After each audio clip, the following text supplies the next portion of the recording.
Share বাজারে কি একটা বড়সড় কারেকশন আসছে? অনেকেই বলছেন ২০২৬ সালটা বেশ আশঙ্কার। তো ব্যাপারটা কি? চলুন আজ একটা ডেটাভিত্তিক স্ট্র্যাটেজি ম্যাপ দিয়ে পুরো ব্যাপারটা বুঝে নেওয়া যাক। আর দেখে নেওয়া যাক এই রকম পরিস্থিতিতে প্রস্তুতিটা ঠিক কেমন হওয়া উচিত। বাজার যখন হু হু করে বাড়ে তখন তো সবারই মন ভালো থাকে, তাই না? কিন্তু যারা স্মার্ট বিনিয়োগকারী তারা সবসময় এক ধাপ এগিয়ে ভাবেন। তাদের মনে একটাই প্রশ্ন ঘোরে, এই যে তেজি বা বুল রান, এরপরে কি একটা বড় পতন অপেক্ষা করছে? আর যদি সত্যিই সেটা হয়, তাহলে কি এটা একটা ভয়ানক বিপদ, নাকি জীবনে একবার আসার মতো একটা সোনালী সুযোগ? চলুন আজ এই রহস্যটারই সমাধান করা যাক। তো চলুন এবার আসল কারণগুলোর দিকে নজর দেয়া যাক। ঠিক কোন কোন ডেটা পয়েন্টগুলো আমাদের একটা সম্ভাব্য বাজার পতনের দিকে ইশারা করছে, এই সতর্কতার পেছনের কেনগুলো কি সেটা একটু ভেঙে দেখা যাক। দেখুন, এখানেই কিন্তু প্রথম বিপদের সংকেতটা লুকিয়ে আছে। শেয়ারের দাম মানে ইন্ডেক্স প্রাইস রকেটের গতিতে বাড়ছে, বছরে প্রায় ২৫ থেকে ৩০%। কিন্তু কোম্পানিগুলোর লাভ কি ততটা বাড়ছে? না, তাদের লাভ বাড়ছে বছরে মাত্র ১০ থেকে ১২% হারে। মানে লাভের চেয়ে শেয়ারের দাম দ্বিগুণেরও বেশি গতিতে ছুটছে। আর ইতিহাস বলে যখনই এই গ্যাপটা খুব বেশি বেড়ে যায়, বাজার নিজেকে ঠিক করার জন্য একটা বড়সড় ঝাঁকুনি দেয়। এই সংখ্যাটা ভালো করে খেয়াল করুন, ২৩। এটা হলো P/E রেশিও বা প্রাইস টু আর্নিংস। সহজ কথায় বিনিয়োগকারীরা ৳১ লাভের জন্য কত টাকা দিতে রাজি। যখনই সংখ্যাটা ২৩-এর উপরে চলে যায়, তার মানে বাজারটা খুব বেশি দামি হয়ে গেছে, মানে ডেঞ্জার জোনে চলে গেছে। আর ঠিক তখনই পতনের ঝুঁকি মারাত্মকভাবে বেড়ে যায়। মনে করে দেখুন, ২০০০, ২০০৮, এমনকি ২০২০ সালের বড় পতনগুলোর শুরুটা কিন্তু ঠিক এই জায়গা থেকেই হয়েছিল। বাজারের ওপর শুধু ভেতরের চাপ নয়, বাইরের চাপও কিন্তু কম নয়। যেমন ধরুন, যখন মার্কিন ডলার শক্তিশালী হয়, তখন বিদেশি বিনিয়োগকারীরা তাদের টাকা তুলে নিতে শুরু করে, যা বাজারকে এক ধাক্কায় ১৫ থেকে ২৫% পর্যন্ত নিচে নামিয়ে দিতে পারে। আবার ধরুন, রিজার্ভ ব্যাংক যদি সুদের হার না কমায়, তাহলেও ১০ থেকে ২০% পতন হতে পারে। আর তেলের দাম, সেটার কথা তো বাদই দিলাম। সবশেষে আমেরিকার অর্থনীতি যদি একটু দুর্বল হয়, তার ঢেউ সরাসরি আমাদের বাজারে এসে পড়ে। কিন্তু জানেন, সবচেয়ে বড় ঝুঁকিগুলোর একটা আমাদের নিজেদের বাজারেই লুকিয়ে আছে। ভারত এখন বিশ্বের বৃহত্তম অপশনস মার্কেট, আর বহু সাধারণ বিনিয়োগকারী লিভারেজ নিয়ে, মানে ধার করে ট্রেড করছেন। এর মানে কি? এর মানে হলো তাদের কাছে যা টাকা আছে তার চেয়ে অনেক বেশি টাকার শেয়ার কেনাবেচা করছেন। বিপদটা হলো, বাজার যদি সামান্য মাত্র ১.৫ থেকে ২% পড়ে, তাহলেই এদের লোকসান কয়েক গুণ বেড়ে যায়, আর তারা ভয়ে সব বিক্রি করতে শুরু করে। আর এই প্যানিক সেলিং বাজারকে আরও গভীরে ঠেলে দেয়। আর সবকিছুর শেষে আছে ব্ল্যাক সোয়ান, মানে এমন একটা অপ্রত্যাশিত ঘটনা যা কেউ ভাবতেও পারে না। যেমনটা হয়েছিল ২০২০ সালের মহামারীর সময়। পরিসংখ্যান বলছে প্রতি ৭ থেকে ১০ বছরে এই রকম একটা ঘটনা ঘটে। সেটা কি হবে বা কখন হবে তা আমরা জানি না, কিন্তু তার জন্য আমাদের তৈরি থাকতে হবে।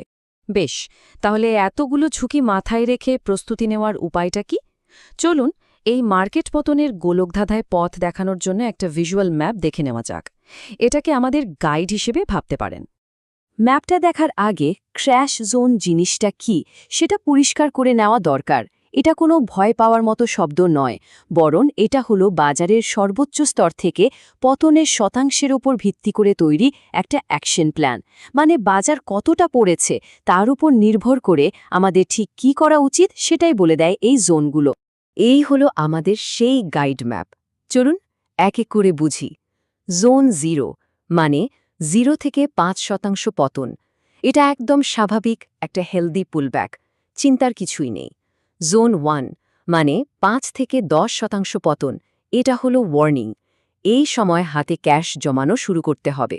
জোন 2 ১০ থেকে ১৫% পতন, তার মানে বাজারে একটা বড় সমস্যা তৈরি হচ্ছে। জোন 3 ১৫ থেকে ২০% পতন, এটাই ভালো শেয়ার অল্প অল্প করে কেনা শুরু করার সময়। আর জোন 4 আর 5, এই সময় সবাই ভয়ে বিক্রি করে, কিন্তু স্মার্ট বিনিয়োগকারীরাই এখানেই জীবনের সেরা সুযোগ খুঁজে নেন।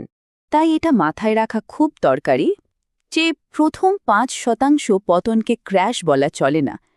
এটা বাজারের একটা স্বাভাবিক ছন্দ, যেন একটু দম নিচ্ছে। কিন্তু পতনটা যখন ৫ থেকে ১০% মধ্যে চলে আসে, মানে জোন 1-এ, তখনই কিন্তু সতর্কতার ঘণ্টা বেজে ওঠে। এই সময়টাতেই স্মার্ট বিনিয়োগকারীরা লাভ তুলে নিয়ে হাতে ক্যাশ বাড়াতে শুরু করেন। জোন 2 মানে 10 থেকে 15% পতন, এটা একটা অত্যন্ত গুরুত্বপূর্ণ মোড়। এই স্তরটাই ঠিক করে দেয় যে বাজার এখান থেকে ঘুরে দাঁড়াবে নাকি আরও বড় পতনের দিকে যাবে। এই পর্যায়ে নতুন করে ধার করে বিনিয়োগ করাটা একদমই বুদ্ধিমানের কাজ নয়। আর যখন বাজার 15% বেশি পড়ে যায় তখন সাধারণ বিনিয়োগকারীরা ভয়ে প্রায় সব কিছু বিক্রি করে দেন। কিন্তু আসল খেলাটা শুরু হয় ঠিক এখানেই।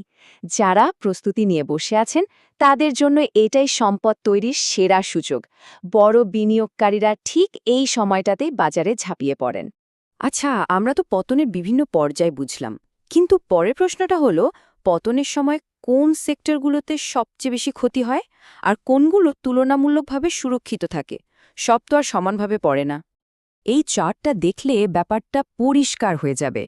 পতনের সময় সবচেয়ে বেশি মার খায় ছোট আর মাঝারি কোম্পানিগুলো, মানে মিড ক্যাপ আর স্মল ক্যাপ।